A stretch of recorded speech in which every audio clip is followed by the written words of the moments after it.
আসসালামু আলাইকুম, সবাইকে ঈদ মুবারক। আমরা তো এবার ঈদুল আজহা পালন করতেছি, প্রচুর গরুর মাংস খাওয়া হবে।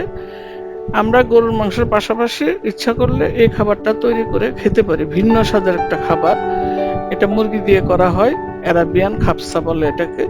তো চলুন আমরা দেখি কিভাবে তৈরি করি খাবারটা।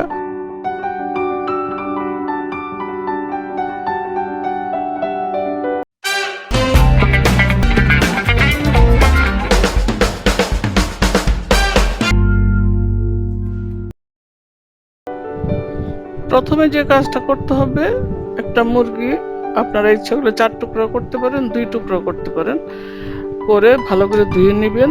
ধুয়ে সরিয়ে রাখবেন লবণ মাখিয়ে। তারপরে যে দেখুন আমি একটা ফ্রাই প্যান বসিয়ে দিয়েছি। ওই ফ্রাই প্যানে মরিচ, হলুদ, মরিচ, ধনিয়া যা লাগে সবকিছু আমি দিব, দিয়ে ভালো করে মুরগিটা কষাবো। এ পর্যায়ে আমি এখন আদা রসুন, তারপরে পেঁয়াজ, এগুলি পেস্ট আমি একটু ভেজে নিব। ভেজে নিয়ে এটার মধ্যে আমি একটু তেজপাতা, গরম মশলা, এলাচি দিয়ে দিব। কারণ যদি আমরা না দিই তাহলে এই আদা রসুনের গন্ধটা যাবে না। অতএব আপনারা তেল দিয়ে মনে রাখবেন সবসময় আদা রসুনটা আগে ভেজে নেবেন যখনই মুরগির মাংস যাই কিছু রান্না করেন। গরুর মাংস বেলা এটা হয় না, কিন্তু মুরগির সময় এটা ভেজে নিতে হয়। তারপরে এই যে দেখুন হলুদ মরিচ দিয়ে এখন যে মশলাটা দিলাম এটা হলো খাবসার মশলা। আমি ঘরে তৈরি করে নিয়েছি, স্টার, বড় এলাচ সবকিছু দিয়ে আমি এটা তৈরি করেছি। তো এখন আমি মশলাটা কষিয়ে নিব। ভালোভাবে মশলাটা কষাতে হবে। আপনারা খেয়াল করবেন যে মশলাটা আমি কিভাবে কষাই। একটু টমেটো দিয়ে দিলাম। খাবসাতে অবশ্যই টমেটো দিবেন, টমেটো ইউজ করতেই হবে, না করলে খাবসার স্বাদ আসবে না। তো টমেটোটা মনে রাখবেন, আপনারা যেভাবেই হোক জোগাড় করে ইউজ করবেন। তো আমি তো ফ্রিজে সবসময়, আগেও বলছি যে আমি ফ্রিজে অনেক কিছু ফ্রোজেন করি। তো আমার ফ্রিজে টমেটো ছিল, আমি টমেটো দিয়ে দিয়েছি। তবে এই যে দেখুন আমি কি সুন্দর করে মশলাটা কষাচ্ছি। মশলাটা কষায় যখন তেলের উপর উঠবে তখন ম্যারিনেট করা মুরগি, আমি এখানে 2 পিস করেছি, 2 পিস দিয়ে দিলাম। দিয়ে ঢেকে ভালো করে এটা আমি কষাবো। আর আমার রান্না যদি পছন্দ হয় আপনাদের, তাহলে তো অবশ্যই আমার চ্যানেলটা সাবস্ক্রাইব করবেন, লাইক দিবেন, শেয়ার দিবেন। আর পছন্দ হতেই হবে, কারণ আমি আগেও বলেছি, এখনো বলি, আমি কিন্তু প্রফেশনাল না রান্না বান্নায়। আমার ঘরে যা রান্না করি তাই আপনাদের সাথে শেয়ার করি। আপনারা যদি কমেন্ট করে জানান আমার অনেক খুশি লাগে, অনেক ভালো লাগে। এবং যদি রান্না করে খেয়ে জানান যে না রান্নাটা খুব স্বাদ হয়েছে, তাহলেও আমার ভালো লাগে। আর সবারই ভালো লাগে যারা ঘরে বসে রান্না বান্না করি বা আপনাদের দেখানোর চেষ্টা করি। তো আপনারা সবাই কষ্ট করে একটু কমেন্ট করবেন, একটা লাইক দিবেন। এটা খুব বেশি একটা মানে কষ্টের কাজ না। আজকাল তো সবার হাতে মোবাইল আছে। এ পর্যায়ে আমি আরেকটু লবণ দিয়ে দিচ্ছি, কারণ আমি লবণ মাখিয়ে রাখছিলাম, এই জন্য আমি মশলাতে লবণ দিইনি। তো লবণটা আমার মনে হয়েছে যে আর একটু লাগবে, একটু লবণ দিয়ে দিলাম। এই যে লবণ দিয়ে দেখুন, আর একটু ভালো করে উল্টিয়ে পাল্টিয়ে আপনারা খুব সাবধানে কষাবেন। 4 টুকরা করলে অবশ্যই এত সাবধানতা অবলম্বন করা লাগে না, যেহেতু 2 টুকরা করেছি আমি, যাতে মুরগিটা না ভাঙে, এজন্য আমি একটু সাবধানভাবে উল্টিয়ে পাল্টিয়ে নিচ্ছি। এভাবে একটু উল্টিয়ে পাল্টিয়ে নিয়ে আপনারা মুরগির মাংসটা যাতে ভালোভাবে কষানো হয়ে যায় সেদিকে খেয়াল রাখবেন। আরেকটা কাজ করবেন, এই খাবসাতে যে পোলাওর চাউলটা লাগে ওইটা আপনারা, আমি 2 পট পরিমাণ নিয়েছি 2টা পিস মুরগির জন্য।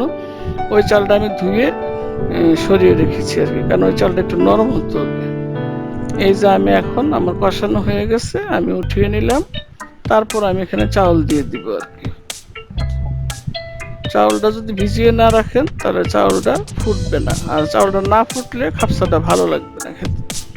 তো এই যে আমি চাউলটা একটা ছাঁকনিতে ধুয়ে পানি ঝরিয়ে রেখেছি। তারপর চাউলটা এখন আমি দিয়ে দিলাম। দিয়ে তারপরে আমি এখন ঘি দিব। আপনারা খেয়াল করছেন আমি কিন্তু মুরগিতে ঘি দিইনি। এখন আমি এই পোলাওটা যখন রান্না করব, এই চাউলটা রান্না করার সময় আমি কিন্তু ঘি দিয়ে দিব আর কি। ঘি না দিলে সুন্দর গ্রান আসবে না। আপনারা ঘি অবশ্যই দিয়ে দিবেন, পেঁয়াজ বেরেস্তা দিয়ে দিবেন। আমি কিন্তু পেঁয়াজ বেরেস্তা দিচ্ছি, পেঁয়াজ বেরেস্তাটা হয়তো দেখানো হয়নি, কোন ফাঁকে চলে গেল। তো আপনারা এই যে ঘিটা আমি দিলাম, আমার ঘরে গাওয়া ঘি ছিল, দিয়ে দিচ্ছি। আর যদি আপনাদের মানে গাওয়া ঘি না থাকে তাহলে আপনার বাটারও ইউজ করতে পারেন। হ্যাঁ, করলে মানে একটা সুন্দর একটা গ্রান আসে।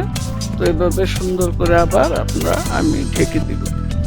ঢেকে দিয়ে 10 মিনিটের মতন রাখলেই চালটা ফুটে যাবে। বেশিক্ষণ লাগে না, যেহেতু চালটা ভিজানো, চালটা ফুটে যাবে। তারপর সুন্দর একটা ডিশে সাজিয়ে পরিবেশন করবেন। আমি আগেও বলেছি, যত সুন্দর রান্নাই হোক কিন্তু সাজানো ভালো না হলে খেতেও ভালো লাগে না। এই যে দেখুন, আমি পানি দিয়ে দিলাম, আর পানিটা অবশ্যই গরম পানি দিবেন, কুসুম কুসুম গরম পানি দিয়ে 10 মিনিট ঢাকা দিয়ে রাখলেই এই যে দেখুন হয়ে গেছে। কারণ এই চাউলটা তো আগে ভিজানোই ছিল, যে কারণে তাড়াতাড়ি হয়ে যাবে। তো আমি উপর আর একটু চিনি ছিটিয়ে দিলাম, একটু চিনি দিতে হবে। ছিটিয়ে আমি উল্টে পাল্টে তারপরে আবার এই যে দেখুন আমি কি সুন্দর করে নেড়ে চেড়ে দিয়েছি। এভাবে নেড়ে চেড়ে দিবেন, পোলাওটা ঝরঝরা হয়ে যাবে। আর এই সময় অবশ্যই চুলার ফ্লেমটা কমিয়ে রাখবেন আপনারা, এই জিনিসটা খেয়াল রাখবেন। চুলার ফ্লেম কখন কমাতে হয় বাড়াতে হয় অবশ্যই আপনারা জানেন যারা রান্না করেন। এই প্যানে আগেই ছিল, ঘি ছিল, আমি আর একটু তেল দিয়ে দিলাম, কারণ খাপসাতে কিন্তু চিকেনটা একটু ভেজে নিতে হয়, অনেকে আবার বারবিকিউ করেনি। তো আমি একটু তেল ঘি ভেজিয়ে নিলাম আর কি, যেহেতু স্পেশাল একটা খাপসা তৈরি করতেছি, সবাই খাবে। তো যে এই জন্য আমি একটু ঘি তেল দিয়ে সুন্দর করে একটু ভাজা ভাজা করে নেব আর কি। অ্যারাবিয়ানরা কিন্তু ওরা অনেক করে নেয় খাপসাটা যখন তৈরি করে, আর 10-12 জন মিলে খায়। আমি দুবাইতে গেছিলাম মেয়ের প্রোগ্রামের উপলক্ষে, তখন আমি দেখছি যে এরকম বিশাল বড় প্লেটে 6-7 জন বসে খাপসাটা খায় আর কি। ওরা ওইখানে অবশ্য খাসির পায়া দিয়ে করে, আমরা তো বাসায় মুরগি দিয়ে করি সাধারণত, সৌদি আরব মুরগি দিয়ে করে। তো এইভাবে দেখুন কি সুন্দরভাবে আমি করে নিচ্ছি, আপনারা এরকম করে নেবেন। মানে বেশি পুরা পুরা খেতে চাইলে আরো পুরা পুরা করে নিতে হবে, আর কম খাইলে কম নেবেন। তো এরকম পুরা পুরা করে সুন্দর ডিশে সাজিয়ে পরিবেশন করবেন আর কি। তো তার আগে আমি বিদায় নিই, আপনারা দেখতে থাকুন। আল্লাহ হাফেজ। আমার জন্য অনেক অনেক দোয়া করবেন। আর আপনারা দেখুন আমি এই যে কিভাবে ডেকোরেশনটা করি, এটা আপনারা দেখুন। আর আমার চ্যানেলটা অবশ্যই লাইক কমেন্ট করবেন, ভালো লাগুক না লাগুক তারপর আপনারা একটা লাইক দিবেন আর কমেন্ট করে জানাবেন, খারাপ লাগলেও জানাবেন যে না রান্নাটা ভালো হয় না, খারাপ হচ্ছে, এটাও জানাবেন। বা আপনারা কিভাবে রান্না করেন সেটাও আমাকে জানাবেন। তো আমার অনেক ভালো লাগবে জানালে। আমরা যারা ঘরে আছি, রান্না বান্না করি, আমি আগেও বলছি যে আমি কোনো প্রফেশনাল রান্নাবিদ না, আমি ঘরে যা তৈরি করি তাই আপনাদের সাথে শেয়ার করি। তো এই যে দেখুন কি সুন্দরভাবে আমি টমেটো শসা দিয়ে পরিবেশন করলাম।